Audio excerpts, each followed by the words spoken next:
Olá, pessoal! Bom dia, tudo bem? Mais uma quarta-feira com uma live para vocês.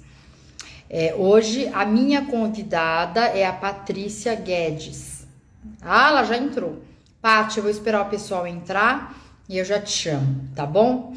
Enquanto isso, recados para vocês. Você que é da comunidade Face Expert, essa comunidade onde você estudou comigo por um ano, e tem várias atividades.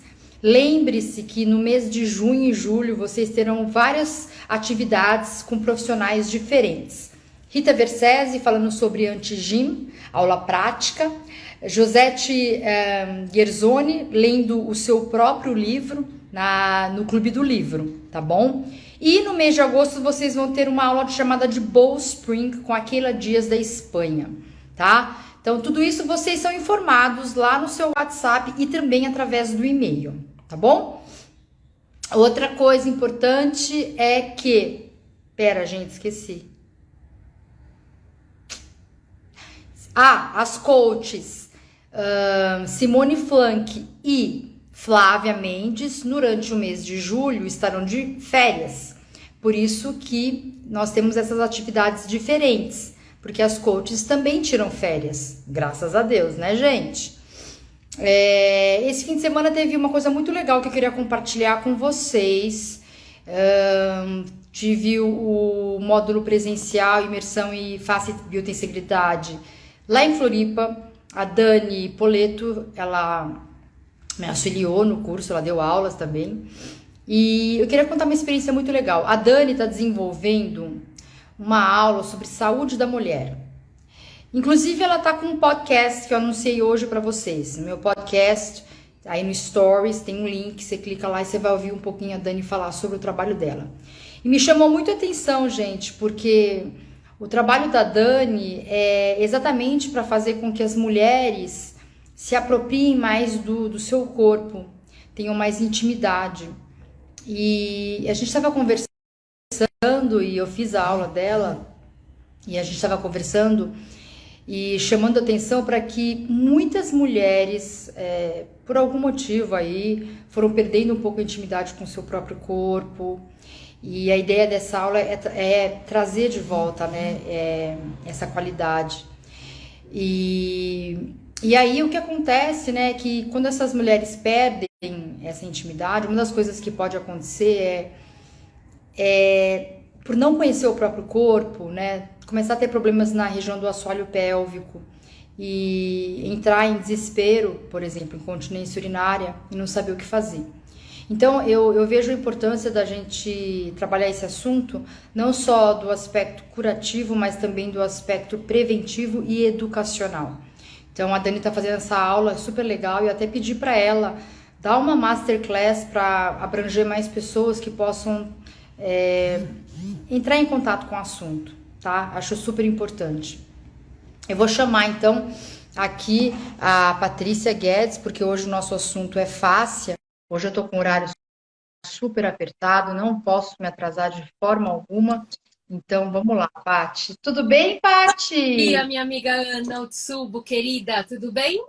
Bem-vinda. Gente, vocês estão tendo o privilégio de ter uma live hoje com a Patrícia Guedes, que é uma super estudiosa da fáscia, da postura, da cirurgia plástica. Eu diria que ela é uma das referências em relação a esse assunto. Inclusive, no nosso curso de Floripa, muitas pessoas perguntaram sobre cirurgia plástica, o que fazer, como abordar uma cicatriz, e eu passei o teu nome, tá, Paty? Obrigada! Num próximo estaremos juntas então, quem sabe? Sim, podemos mesmo. E a Patrícia deu um curso em Ribeirão Preto recentemente, que foi um sucesso. Gente, Então, gente, sigam a Paty, escrevam esse nome aí, porque vocês podem contar com ela, tá? Ela é uma pessoa que eu confio, que tem as referências da Paty são referências confiáveis, ela estuda para valer. Hoje a gente estava conversando, para vocês terem uma ideia, vou contar, tá, tá. Paty? Às 4h37 da manhã, 4h37, eu e Patrícia Guedes conversando sobre conteúdo sobre assuntos de face. Então é assim, né, Paty? É, Pessoal que olha pensa que é fácil, mas não é tão fácil assim. e vem desde a pandemia isso, né? E a gente continua com esse tom. E a gente continua, é uma troca de artigo para lá e para cá, e é muito legal. Bom, então o assunto hoje é face e estética, e ninguém melhor do que a Patrícia para estar aqui com a gente. E eu vou deixar, Paty, que você se apresente brevemente e já comece a fazer a introdução sobre o nosso assunto do dia. Tá certo. Espero que todos que estejam aqui me conheçam. Sou Patrícia Ferreira Guedes, fisioterapeuta, sou mestre na ciência da reabilitação pela USP e estudo a face assim, há muito tempo. Minha referência de iniciar o estudo com a face foi com Marcel Bianfé. E desde então venho estudando cada vez mais e estudei muito com a professora Ana Otsubo, que é minha colega e posso dizer minha mestre também nesse assunto, que traz o mundo aí para a gente entrar em contato. Bom, eu também sempre trabalhei com a parte de terapia manual por conta do que eu aprendi com o Marcel Bianfer. Então, como mobilizar essa fáscia? Ele falava desde o início que esse termo de release de miofacial, release, a Ana, melhor do que eu, pode falar sobre isso, é muito difícil de traduzir. Então, a gente tem que tomar cuidado quando a gente vai falar liberação miofacial. É um termo muito complicado. E aí, a gente vai ter que falar um pouquinho dessa questão da profundidade da fáscia.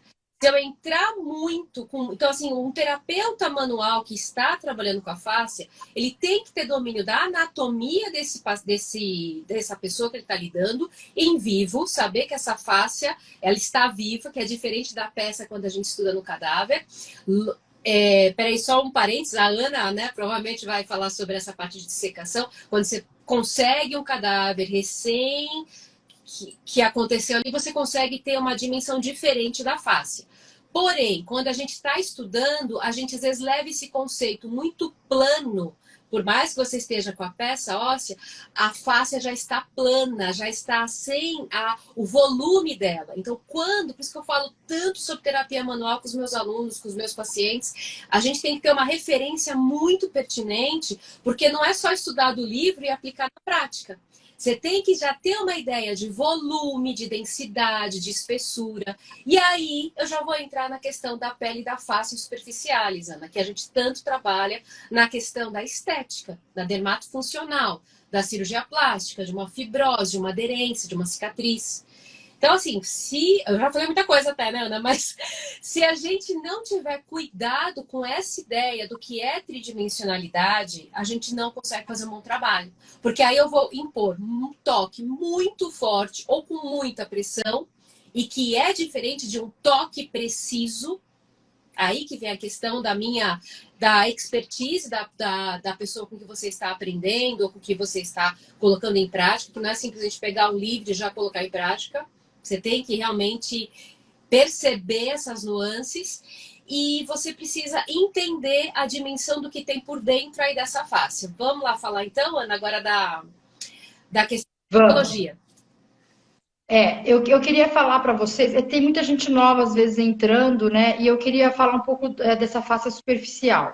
Então, pessoal, como a Patrícia bem descreveu, essa coisa de divisão da face em camadas, ela é feita por motivos didáticos. Quando a gente chega num cadáver, a coisa não é bem assim no corpo humano. Quando eu fiz a dissecação com o Gil, o tipo de dissecação com os cadáveres era um cadáver que eles chamam de fresco.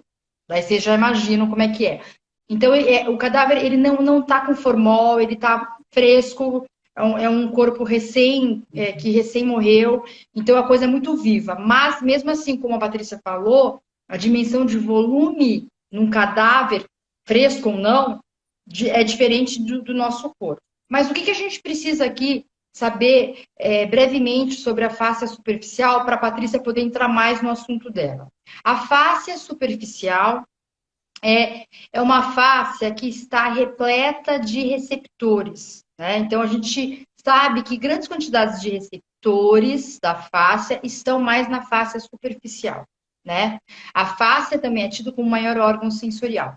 E 80% desses receptores da pele são receptores que vão enviar informações sobre a qualidade de interocepção, tá? Logo abaixo da superficial vem a face frouxa, que o Gil descreveu num vídeo que ficou muito famoso, viralizou, como fuzz.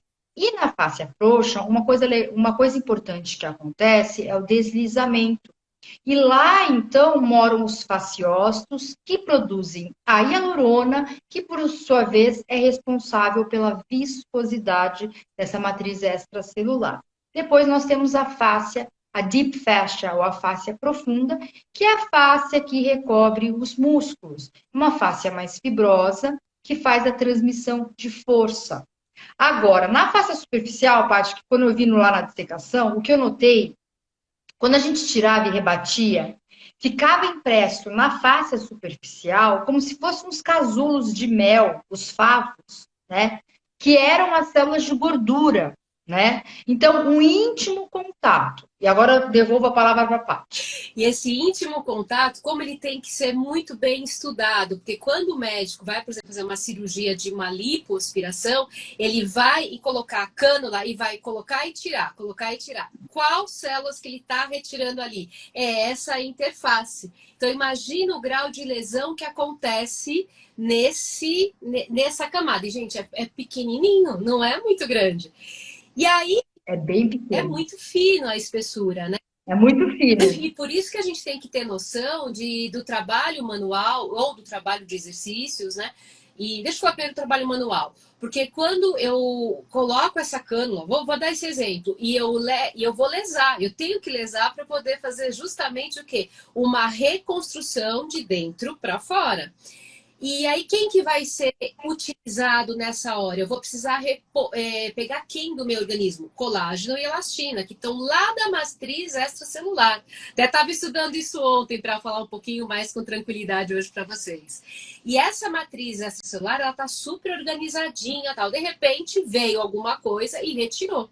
E o que que essa face, o que que essa matriz extracelular vai fazer? Ela vai ter que se readaptar. E a fáscia tem essa propriedade de adaptação frente a um estímulo que ela acabou de sofrer, que no caso foi mecânico, e agora ela vai, para se adaptar, ela vai partir de um princípio que é fisiopatológico, ela vai o quê? Sofrer uma alteração e ela vai produzir mais colágeno. Aí é importante a gente perceber que a gente precisa desse colágeno. Não posso querer pegar, por exemplo, numa pós-cirurgia e falar, não pode ter fibrose, não pode ter nada, porque eu preciso disso para essa face poder se acomodar. Então, mais ou menos até 45 dias, eu tenho que tomar muito cuidado com o que eu vou fazer com essa pessoa.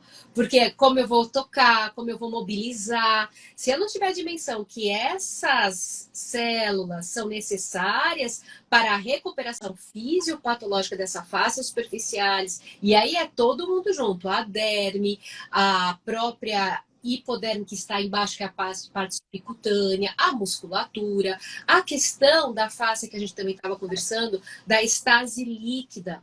Vai acontecer um pouco de edemas, que a gente vai chamar, porque estase líquida. Os microvacúolos vão estar dilatados e em alguns vão estar super contraídos, porque a face vai precisar fazer por conta da contratilidade, algumas regiões vão se contrair demais, outras regiões não vão conseguir, porque está desorganizada, ela sofreu um processo mecânico, um estímulo mecânico interno. Então, como eu coloco a minha mão por cima dela, vai ser muito importante eu ter noção do que eu estou fazendo.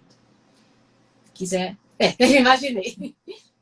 Deixa eu falar uma coisa. Quando a gente tem isso que a Paty descreveu, a gente tem um processo inflamatório. Em um processo inflamatório, a gente tem a liberação de citoquinas, tá? Quando tem citoquinas, vem uma outra galera que chama resolvins, né? Que vamos traduzir para o português as resolvinas. E elas vão lá tentar resolver esse processo inflamatório. Para isso, elas precisam de tempo. Então, isso é uma coisa natural que acontece. O problema é quando as resolvins não conseguem resolver e ficam lá de forma crônica, não vão embora. Aí que a gente vai começar a ter um processo também de fibrose. E aí eu estava lendo um artigo, Paty, falando que inclusive é um artigo da Hélène Langevin, falando que nessa fase onde nós temos as resolvins entrando em ação para resolver a inflamação, o que nós poderíamos fazer para auxiliar é fazer alongamento estático, porque evidenciou-se que alongamento estático libera resolving. Então, você teria bastante resolvings, né, tentando ali solucionar o problema. Do ponto de vista da terapia manual, conta pra gente, enquanto está tendo esse processo, como deve comportar o terapeuta? Então, na terapia manual, essa mão que a gente vai trabalhar com a estabilidade, ela vai promover realmente o que? O tempo daquele microvacúolo, que são vários, mas eu vou falar só no singular para a gente entender, conseguir ter tempo de fazer as trocas necessárias para ele. Então, quando eu tô com uma mão, por exemplo, paralisada e a outra mão na direção, mas aí que vem a expertise do terapeuta. Se eu fizer isso numa área que eu estou indo contra a fibrose, então a fibrose está aqui e eu tô tracionando essa fibrose, como muito se fazia, eu posso o quê? Piorar a fibrose. Então, a minha mão, ela é sensacional para ajudar a fazer. Porque quando eu toco, é como se eu conseguisse criar um pouco mais de espaço naquelas células, porque o colágeno, ele é estimulado de acordo com uma tensão mecânica. Se eu promovo com a minha mão uma certa tensão mecânica, direcionando essa fibra na posição que vai favorecer a resolução dessa fibrose, eu ajudo esse tecido a se organizar. Agora, se eu faço o contrário, eu faço uma tensão que é prejudicial ou faço uma tensão muito forte, como que esse receptor que estão lá dentro dos colágenos vão conseguir entender essa informação? Ele vai se contrair ainda mais. Ele vai fazer mais ainda células, o que? De justapostas, eles vão ficar, não, deixa eu ficar aqui quieto, porque eles estão querendo me tirar daqui. Então, não é tão simples assim cuidar de fibrose. A gente tem que tomar cuidado, porque senão eu pioro o organismo. E lembrando que se ele está com uma fibrose, toda a questão da parte líquida, diastase líquida dele, pode estar alterada, que é o que vai estar. O pH vai estar alterado. Então, eu preciso colocar uma mão, vamos imaginar assim, que organize essa região e não desorganize. Será que o pessoal conseguiu me entender assim, né? Acho que sim. Entenderam, pessoal? Coloca um dedinho aí pra gente. Interagir com a... Por isso que é tão importante nós também entendermos a face líquida, né? Os fluidos são extremamente importantes dentro do sistema facial e sabendo que o colágeno é uma proteína que gosta de água, é hidrofílica, né? Torna-se mais importante ainda a gente entender, então, essa história do colágeno chama água para a região. E dessa forma, altera ali a viscosidade, altera o pH do meio extracelular. Então, o pessoal entendeu. Pode continuar, então. E aí, outra questão que a gente precisa também perceber é a condição desse tecido. Se é um tecido que está mais flácido, ou que, por exemplo, uma pele tipo branca, como eu, assim, tipo 1, tipo 2, é uma pele que sofre mais rápido a flacidez da pele, que é diferente da flacidez muscular. Essa flacidez vai demorar, não é só uma questão de demorar, mas ela não consegue se reorganizar tão rapidamente como a pele mais de um outro fator, do tipo 4, do tipo 5. Eles têm mais contratilidade, né, já da própria flacidez da pele. E aí, com isso, se eu estou tratando uma fibrose, olha como é importante eu entender da pele dessa pessoa junto com a fáscia. Será colocar o mesmo estímulo para uma pele tipo 2 e o tipo 3, o tipo 4? O tipo 3 e tipo 2 é mais parecido. Eu tenho que pensar um pouco sobre isso, como está essa nutrição. E aí já falei a palavra, como está a nutrição dessa pessoa. Aí a gente pode falar um pouquinho daquilo que a gente comentou um dia sobre a questão da ingestão de colágenos. Certo? Posso já falar. Sim, e aí, pode. Antigamente, se a gente fosse falar de colágeno, vamos ingerir, provavelmente a indústria química ia falar, não vai adiantar nada, porque a gente ia colocar uma molécula de colágeno enorme para poder quebrar nesses peptídeos e a gente conseguir absorver esses aminoácidos. Hoje, a gente tem uma tecnologia que é a Verisol, que ela é uma tecnologia alemã. Aí sim nos ajuda. E aí eu tenho que perceber quanto que eu vou tomar. E aí, assim, não é que eu tenho que tomar, gente. Se eu tenho uma ingestão, uma dieta boa, entenda a dieta, uma coisa assim, balanceada, que eu tô comendo tudo. Agora, se eu pego, por exemplo, eu percebo isso, quando eu pego pós-operatório, ou de 8 meses até que eu tô com uma pessoa assim, ela é vegana. Para ela, se ela não faz a reposição dela de B12, de proteína, fica mais difícil eu conseguir organizar o tecido dela. Então, a fibrose dela fica mais estacionada e eu preciso que ela faça uma injeção. Aí eu vou precisar que ela vá numa nutricionista, mas só para a gente entender, não é assim comprar qualquer colágeno e começar a tomar. A gente tem. Tem um podcast que eu falo só sobre isso com uma nutricionista, pessoal. Então, vai lá no podcast, no Spotify, Fácia Anytime. Eu não sei qual capítulo que é, mas eu falo sobre o colágeno com uma nutricionista. Mas esse colágeno, então, vale a pena ingerir, sendo de uma procedência boa, porque ele vai auxiliar. Obviamente, precisa ter uma recomendação de uma nutricionista. Será que esse colágeno também vai ajudar no treinamento facial? Você sabe alguma coisa sobre esse assunto? Então, porque quando você ingere ele vai produzir colágeno em qualquer lugar. Acontece que para a pele eu precisaria do colágeno tipo 1. E para a fáscia, o que eu entendo, né, é que eu vou precisar fazer o treino facial, que a gente aprende com você também, que eu também faço, para conseguir estimular o deslizamento, a direção desse estímulo mecânico. Porque só tomar e ficar parado não vai ajudar. É igual se eu só tomar água e ficar parado. A gente sabe disso. Eu preciso gerar um estímulo nesse organismo. As pessoas têm que entender, gente, existem mais de 28 tipos de colágeno, né? Então, para a pele é o tipo 1, né? É o tipo 1, né, que ingere.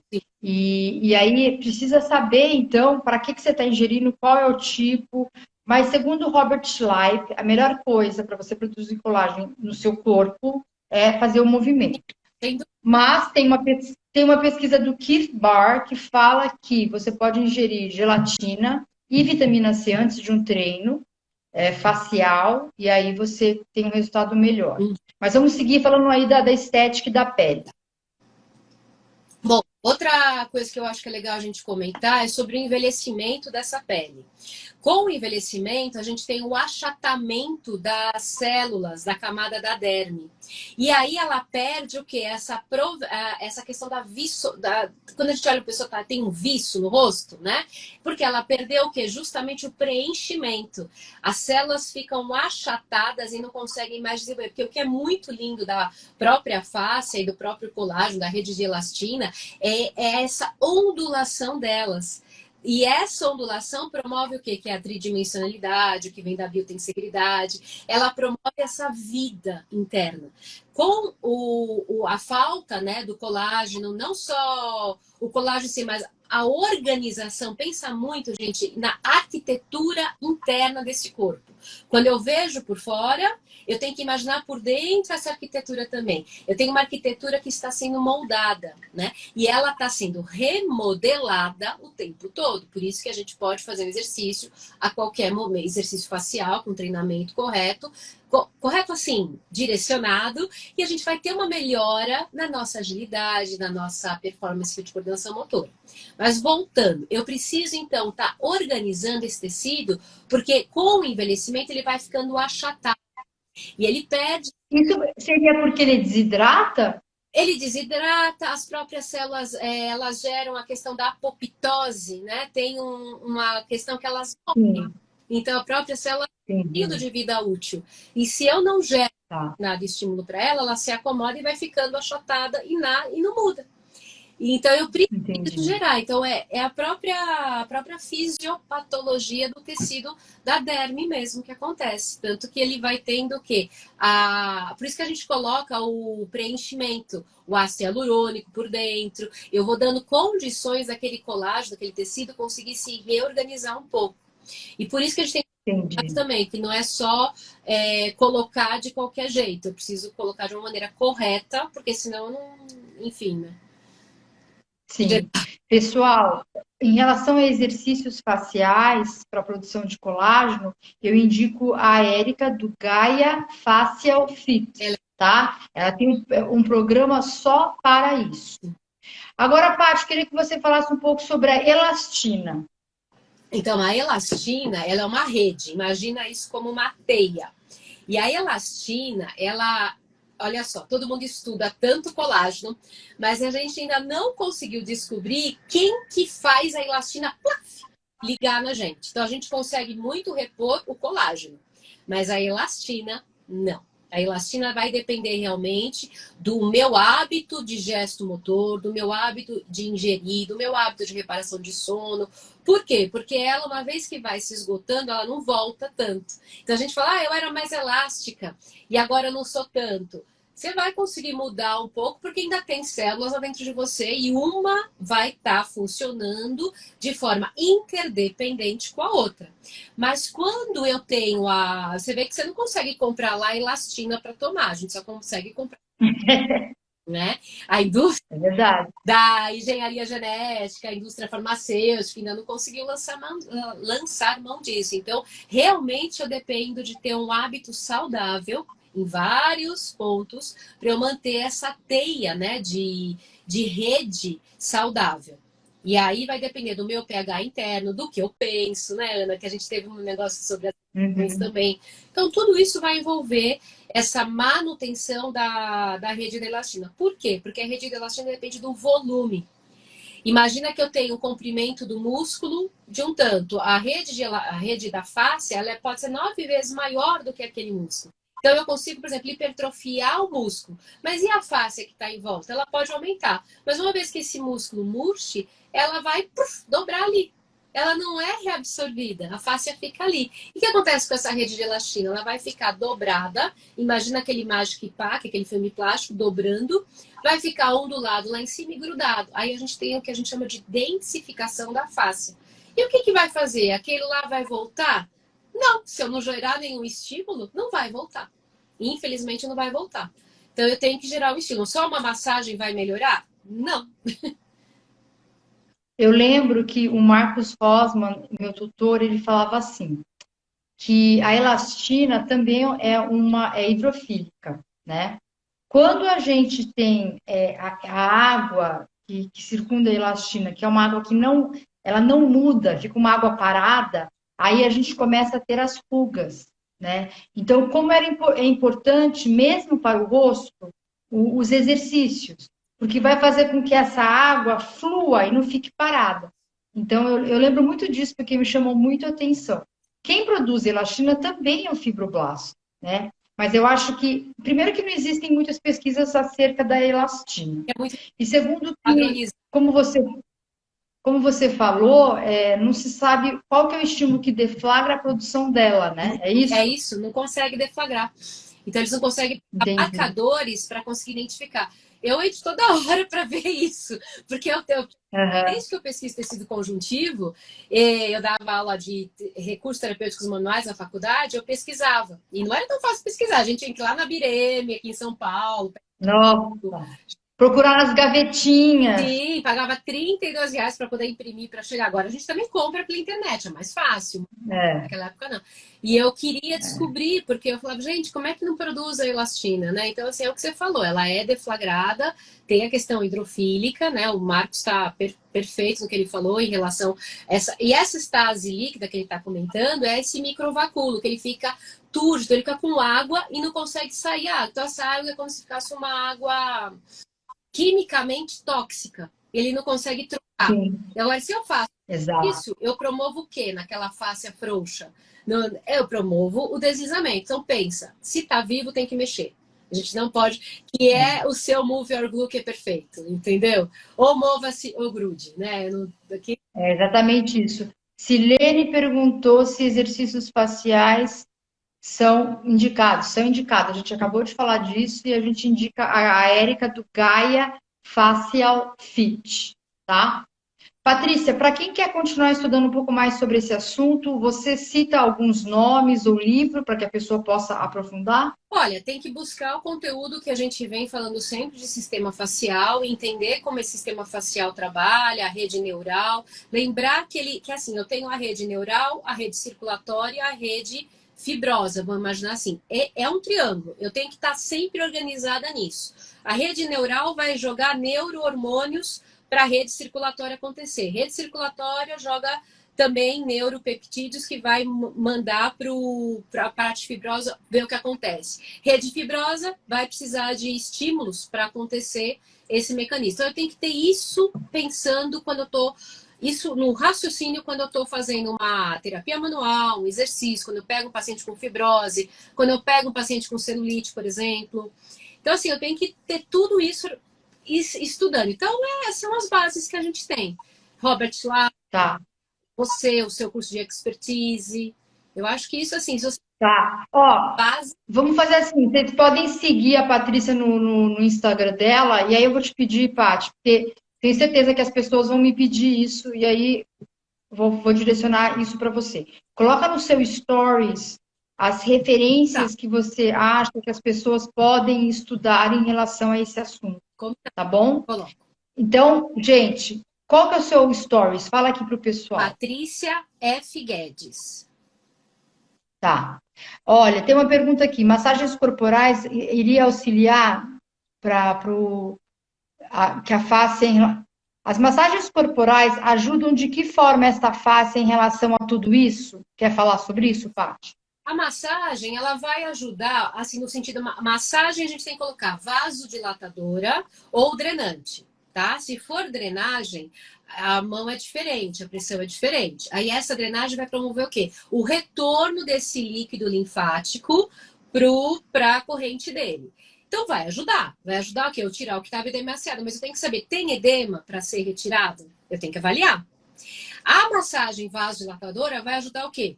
A trocar também a parte sanguínea, a trocar a parte de toxinas. Você sai de uma massagem com muito bem-estar. Não vou dizer que vai ser ruim. Mas para a questão da face em si, a gente tem realmente hoje com estudos, né, o Marcos, a Robert Leip, enfim, várias pessoas aí trabalhando nisso, a Carla Stecco, o Antônio Stecco, de como que você produz realmente o estímulo dessa face. Então é diferente. Certo. Eu tenho uma terapia manual específica para trabalhar a face. Outra pergunta. Qual o papel do sol na pele? E o sol ele estimula a vitamina D. Estamos aqui. Porém, o sol envelhece. Então eu tenho que saber dosar, porque o sol é um grande... isso é legal a gente perceber, que é a questão de filtro solar. O filtro solar ele tem o UVA e o UVB. O UVA é o anti-aging e o UVB é o burning. Então ele protege você de duas coisas. Escolha um filtro solar com esses dois, senão você não vai ter. E tomem sol sim sem filtro solar, na hora que pode tomar. Senão não estimula a vitamina D. Sim. Outra pergunta, e ficar colocando botox acontece o quê?